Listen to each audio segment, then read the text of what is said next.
namin maging magandang panahon upang maging maayos ang ating pagtatanim. Masaya po akong makatulong sa palayan.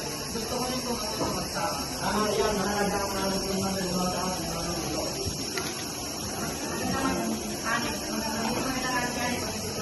Tama, pagkakita at ng pagkalingan natin. Bago tayo umalis, salamat muna tayo. Pagniyan, salamat po sa araw na ito. Natangguhin niyo ang aming trabaho at pagpalain niyo po ang aming ayos at yaman. Hindi ang anak, dali na kayo para mag-ayos po. Pagdating sa palayan, samang-samang nagtatrabaho ang isang pamilya. Ang pagsasaka ang isang pangunahing paghanap buhay ng mga mag-igurot. Maganda ang panahon ngayon. Tama, simulan na natin ang pagtatanim. Ama, gusto ko po ba inalit yung muna? Oo anak, dahan-dahan ka lamang. Dito, tama po ba ang aking ginagawa? Oo, ganyan ang tamang paraan. Masaya ko pala magsaka, magsama-sama. Mas madali ang trabaho kung magkakasama tayo.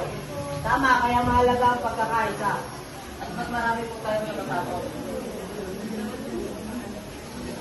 Pagkatapos ng kanilang gawain sa bukid, umuwi ang pamilya at dala ang bunga ng pagsisikap.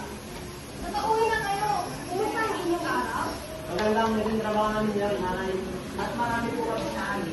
Marami rin po ako mga masaya ko pala magsaka. Kapag sama-sama ang pamilya, mas magaan ang trabaho. Pinagaganap kong maliit yan. Bilang pasasalamat sa hanap buhay at kultura, nagtipon ng pamilya para sa isang simpleng pagdiriwang. Magpasalamat tayo sa mga biyayang ating nataulan. At sa pagkakaisa natin bilang isang pamilya. Huwag natin kakalimutan ang tradisyong itinuro sa atin ng ating mga ninuno. Ang ating pagkakilanlan.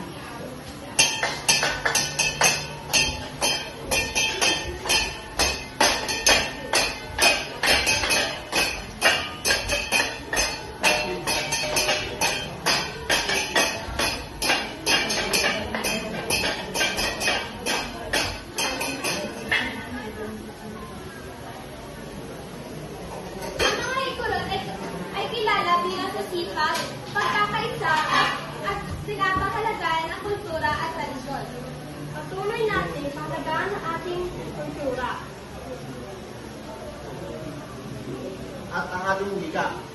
Upang hindi ito mawala. Pinagmamalaki ko ang ating kultura. At ipinagmamalaki namin ang aming tradisyon. At ang aming pagkailanlan. Kayang bang na ikaw at yaman